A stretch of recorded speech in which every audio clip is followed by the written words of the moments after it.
Hello and welcome to this installment of Fighting Fukuyama, where I argue with Fukuyama. So in this episode, I'm just basically gonna evaluate the very simple claim that Fukuyama makes, and this claim was made post lockdowns. This claim was made within the last year that liberal democratic societies dealt with crisis better than, for example, China. Using the lockdowns as example. So I'll just play the clip and then we can go from there. My question relates to the relative advantages of democracies and autocracies in developing and applying artificial intelligence applications. Do you see this as a winner-takes-it-all race, or do you see this as a competition where democracies and autocracies may have different areas of interests and arenas of competition? And do you think that there may be reasons to worry about the ability of democracies to compete with authoritarian regimes in some of these areas? And if so, are there things that we should do to fix that? Thank you. You got that question? So whether this gives a systematic benefit to autocracy over democracy. Again, I think it's very hard to say because, there's been this dialectical process where the technology is used by a regime, for certain purposes, and then it generates a reaction, and, it sometimes negates the initial advantage that it gave people. I think that in the contest between democracy and autocracy, there are many other variables other than technology that will determine the outcome of this race. So, for example, after this, I'm going to go over to the Oslo Freedom Forum, and this is what I'm going to tell them there. There's some big disadvantages to autocratic government, among them being the fact that by concentrating decision-making power in one single individual, it means that they can make decisions quickly and very authoritatively. They are authoritarian, after all, but they can also make huge mistakes much more readily than a democratic system that spreads out decision-making, that requires consensus, consultation, deliberation, and so forth. And I think we've seen examples of both of these in Russia and China. The Ukraine invasion was something that Putin seems to have invented just by himself, not really talking to very many people, certainly not knowing very much about what Ukraine was thinking and doing, and so forth. Zero COVID was another really bad authoritarian decision that could really have only taken place in a country where you had this kind of concentrated decision-making authority in one individual. And in both cases, the leaders lost control of subsequent events, and the technology, in a way, didn't help them restore that authority. And I think that, that's the general advantage of liberal democracies, is that because they require greater social buy-in in order to produce decisions and in order to govern, they tend to be more durable. So, yes, I think the technology will give certain authoritarian countries greater control over their citizens, and they will look very strong up until the moment they collapse, because they don't really have, that kind of social support from a broad segment of their, of their societies. But, look at Venezuela. If there was ever a regime that deserved to collapse, it was probably that one, and it's still there. So there you go.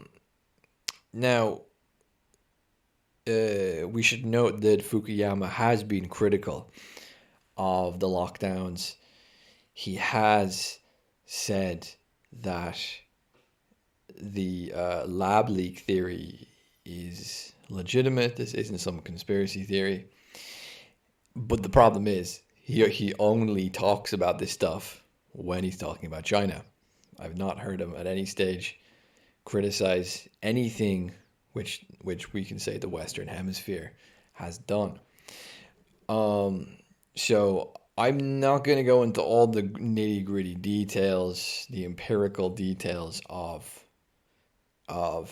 this, of the West compared to China. It's obvious that China was excessive in comparison to every other country in the world when it came to its lockdowns. I don't know how to explain that.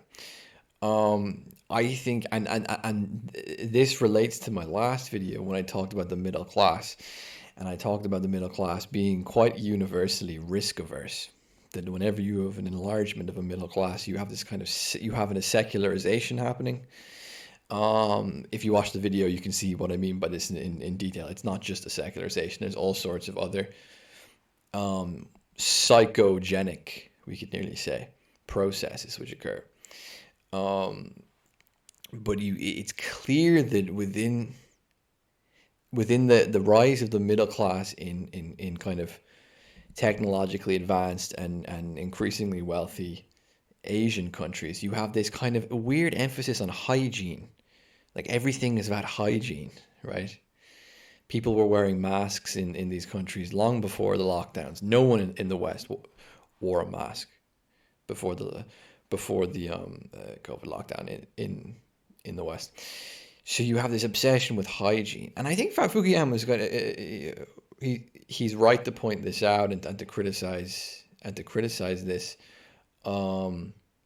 My rejection of what he's saying is the claim that we are sort of more, to use the term immune, we are sort of more immune or more distinct from this problem, and the problem being a kind of totalitarianism which can emerge within crisis, a kind of obsession with hygiene and so forth, that we are more sort of immune to this because we have a slower, more deliberative process of decision making versus a more authoritarian country which has a kind of purely top down, a few people in charge making long-term decisions. There's less of a process, there's less deliberation, there's less of a need for consensus and so forth. So this is basically Fukuyama's claim that we are distinct based on being more deliberative and needing a consensus and so forth, and therefore being more immune to the potential stupid decisions that are being made. For example, like, the decisions that were made by communist countries to, relocate large amounts of people, or, these sorts of massive decisions and massive projects which could have led to a lot of death or a lot of starvation or something like that. There's plenty of examples we can think of. But the problem is, I think we should start here from just a very basic intuitive level. Just start from the intuitive level. I presume if you're listening to this, you're from the Western Hemisphere. I presume you're not from China, right, or India or somewhere. You could be Chinese or Indian and live in the West, but I'm going to presume you're living at least in the Western Hemisphere. Intuitively, like, did you get this feeling that we were massively distinct here? That all of our decisions were kind of slow and cautious and deliberative? That there wasn't a kind of weird hypochondriac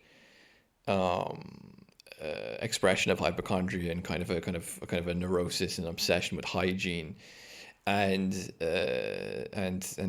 stupid decisions were being made from top down, and ordinary people were just paying the price and making the sacrifices for kind of stupid top down decisions. I didn't get that impression.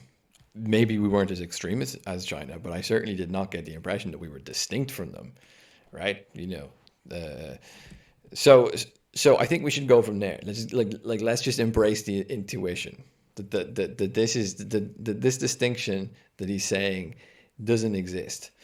And I'm gonna just flash on the screen, edit it in after I'm finished recording this, just headlines of some of the stupidest stuff that I can find, which happened in the Western Hemisphere, and actually in particular in these Commonwealth countries like Australia and Canada.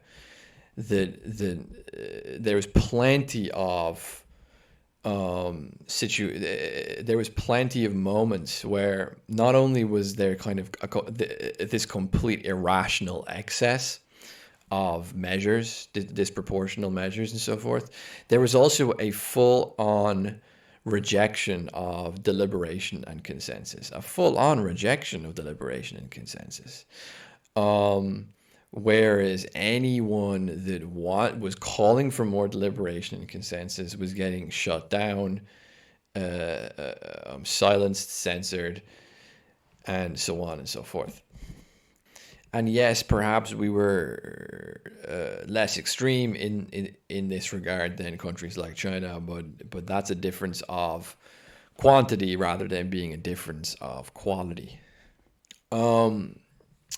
This distinction between us and China, let's keep going with this for a minute, because, you know, and Fukuyama has written about biotechnologies before quite well. He's actually quite a good, or at least he was a good commentator, a good analyst of these sorts of technologies. It seems more to me that whatever hesitation or deliberation or caution we may have around, for example, biotechnics, seems to me to be something which remains from our Christian influence, rather than from like a kind of modern, contemporary, liberal democratic influence. Now, that isn't to say that there isn't some sort of lineage between Christianity and liberal democracies or anything like that. But the thing which because I do agree, for example, that if you were to suddenly try install, let's say, some sort of like crazy dystopian biotechnical whatever procedures, demands upon upon people in Western countries, that you would see more resistance to it, I think, than in maybe China, maybe South Korea, Singapore, and these kind of wealthy Japan, maybe, and these wealthy Asian countries. But I don't agree that that's because of liberal democracy. I think that's because of Christianity. And the reasons for that are complicated. Like I'm not even aware of the reasons why Christianity has given us a more cautious approach to certain technologies. That's something that should be investigated. Something to do with an innate sense of human dignity, which Fukuyama does acknowledge in his book Biotechnics, although he kind of secularizes this. He doesn't give it its proper metaphysical and theological history, which goes back further than Christianity. It goes back to the ancient Greeks. So you have a sense of human dignity, which would make us cautious to use certain technologies which may sort of control us or manipulate us or exploit us or dominate us in some way. But again, I would put this down to our like a long-term history of Western theology, metaphysics, ethics, and so on. I wouldn't put it down to anything in the past 100 years. It's not there because of an expression of rights, for example, an expression of individual rights. This civil rights, individual rights, like all the language of the past, 70 years in Western societies, within liberalism, I actually think they would put us more under threat for being subject to the misuse of medical and other sorts of genetic technologies, because we have an obsession of kind of thoughtlessly and mindlessly demanding rights for everything.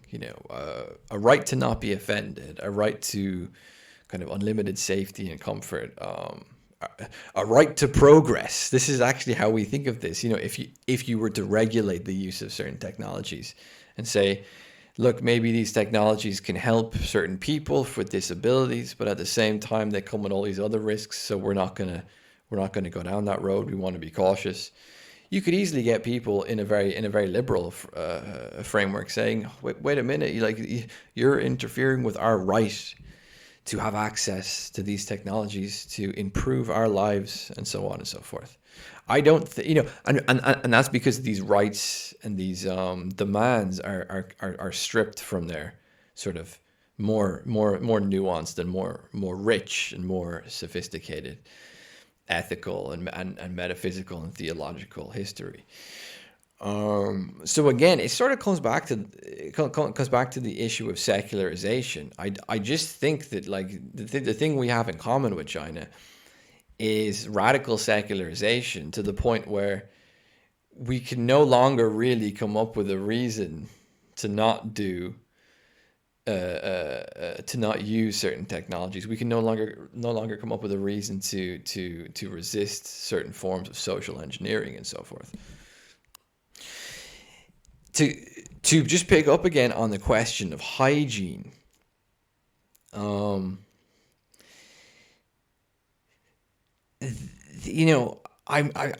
really just speculating on this stuff. Like I don't have like a really well fleshed out answer to this. I'm really just like speculating. But it would seem to me that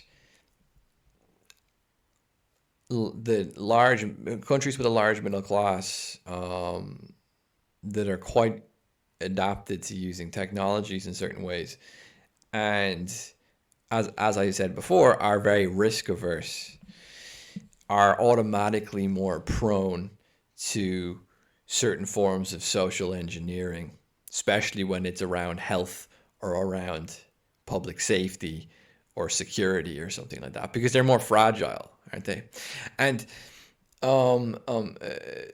like there's more of a tendency for this demographic of kind of secularized, urbanized middle class people to accept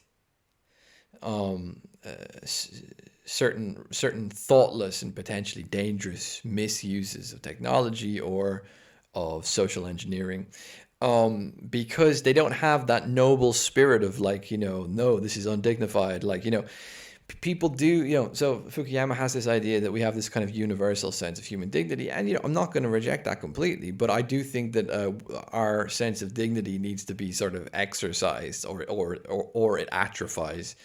And without that kind of noble spirit of, stubborn indignation, our sense of human dignity is rather diluted and weak. Again, without our sense of religious, spiritual, sort of understanding of ourselves as humans and so on, and of life and so on, we're more prone to herdishly going along with things just because they're presented to us as being comfortable and safe and so on. Again, and I like, maybe this doesn't really apply so much to China, but in the West, the destruction of the working class and working class character. There's been the working class in the West had a relatively healthy suspicion of hierarchy and power.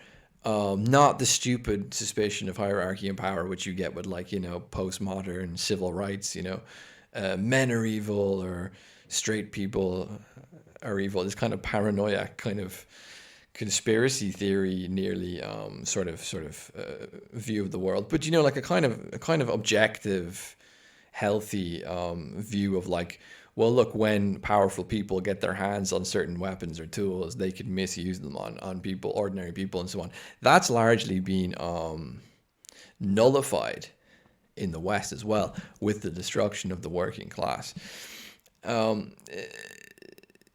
What I saw in the lockdowns in the West was like this really weird, like infantile and like really naive. I couldn't believe that like people on the left in particular, although not exclusively, people on the left that would have agreed with me over like, oh, the Iraq war is just about oil or something. No one really cares about, whatever, spreading democracy. That's all just bullshit. Yeah. That's totally right. Yeah. I couldn't believe how naive these people had suddenly become when they're looking at like big pharma funding the research and funding the preferred medical solutions to the crisis. The mainstream media who were kind of framing and exaggerating certain things and so on and so forth. I couldn't believe that these same people that I once regarded as, I didn't agree with them and everything, but I once regarded them as having a healthy skepticism about power relations. Just like I remember someone posted a decent essay at the start of the lockdown saying what happened to Foucault. The left doesn't like Foucault anymore. I mean, this is the Foucauldian moment, right? This is biopolitics. This is like, power relations within medicine. This is all this stuff that Foucault talked about, and no one on the left gave a shit. So it was like, okay, well, but like you have to ask yourself like why. Like it's not just brainwashing. Like the media and the establishment aren't that smart. Like it's not just brainwashing. It's certain developments which have occurred within the West already, and I think it's the destruction of working class, and I think it's the destruction of a kind of more traditional sense of indignation and dignity. It's there's been a radical depoliticization of people in Western societies, which has made them prone to being very herdishly manipulated or maneuvered or bribed even, into actually it was at least 50% bribing and at least 50% manipulation, but whatever, to bribing and manipulating these people into going along with really stupid ideas, because it's like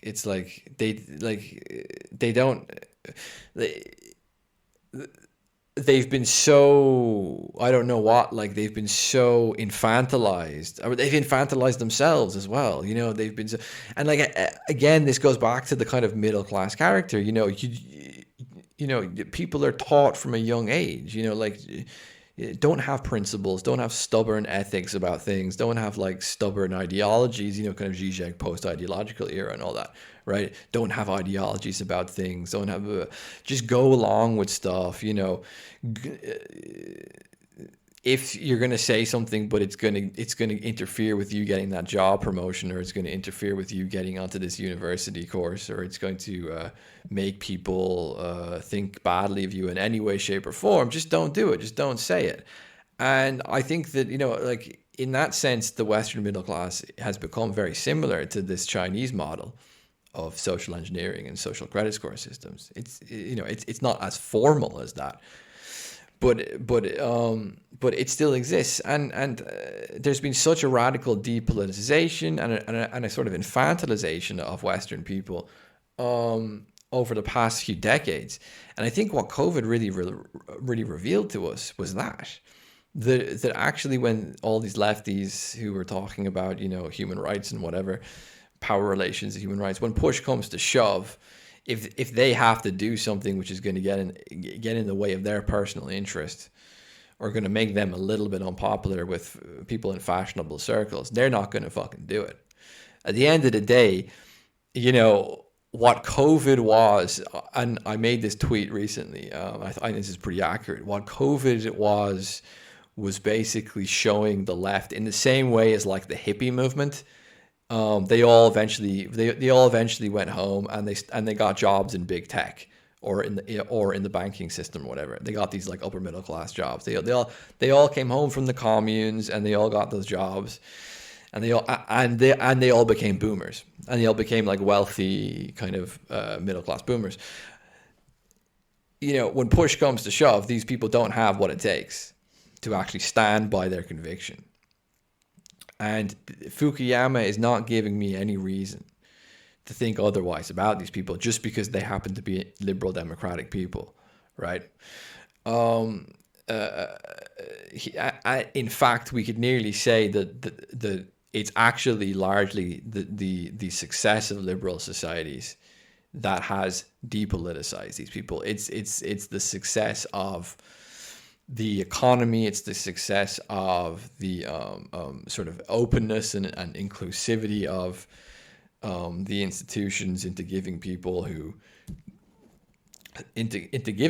do the right thing and say the right thing and don't make too much of a fuss, giving them, like, you know, a lot of money, or giving them a comfortable job, giving them, you know, a lot of personal freedom. It's the very liberal successes actually which lead to this problem of when you need people to have principles and conviction and courage, they don't fucking have them. So that's the problem, and I don't see a massive distinction here between us and China in this regard.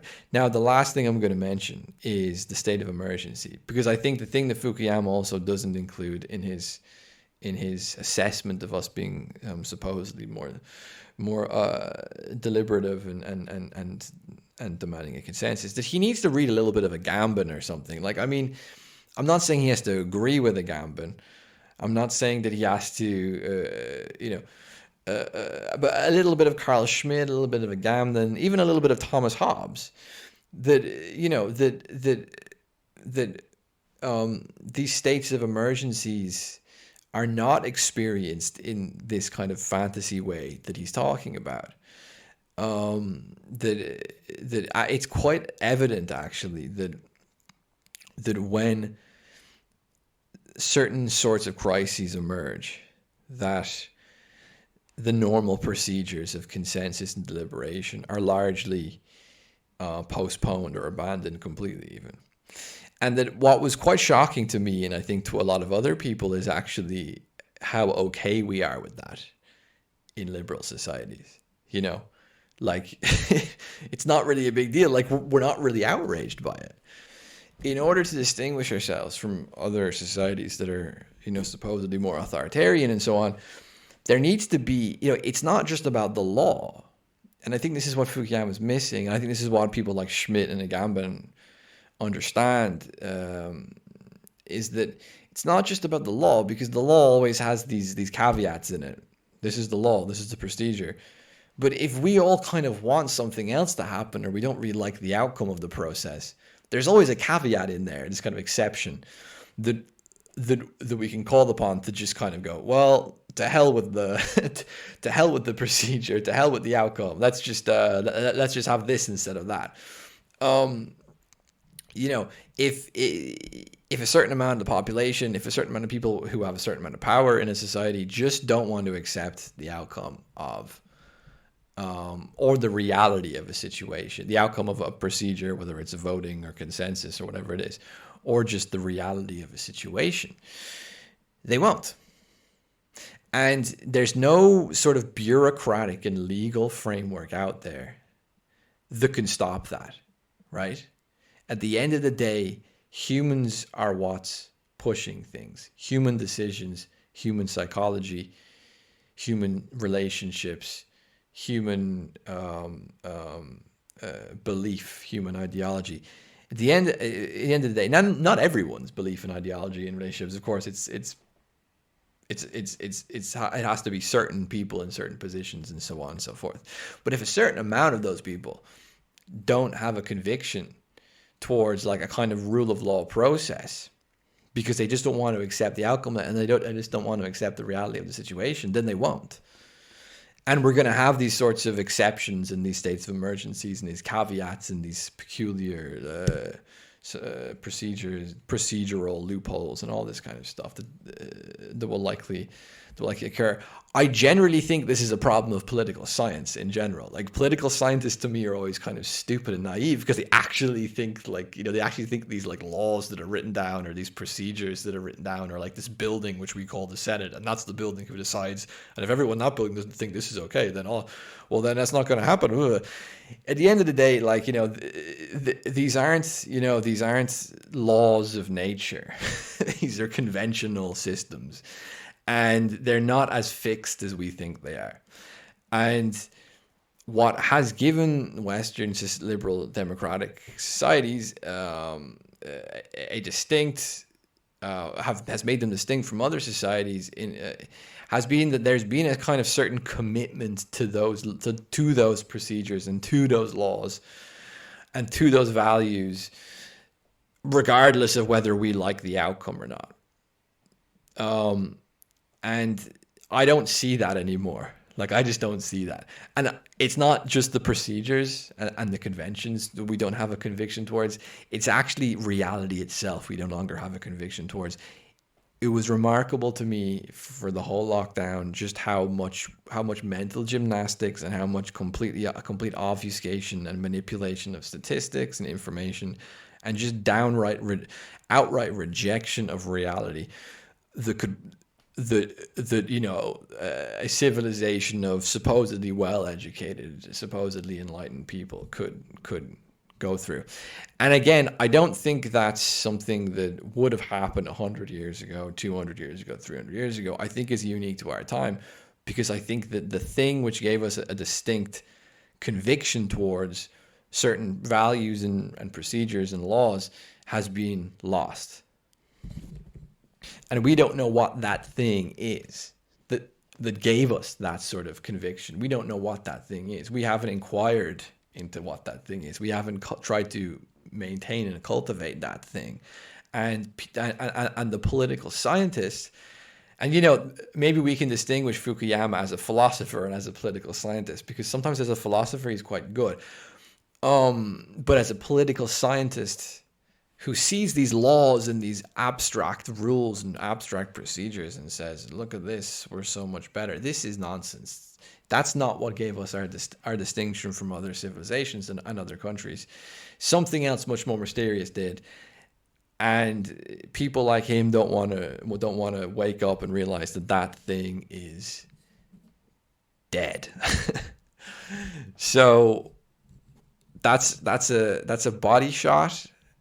And that's a leg kick. We're in kickboxing terms now. We're no longer just boxing. We're kickboxing. So that's a leg kick, and then a right hook right in the head of Fukuyama. That's round 3 to me. Stay tuned for round 4. Thank you.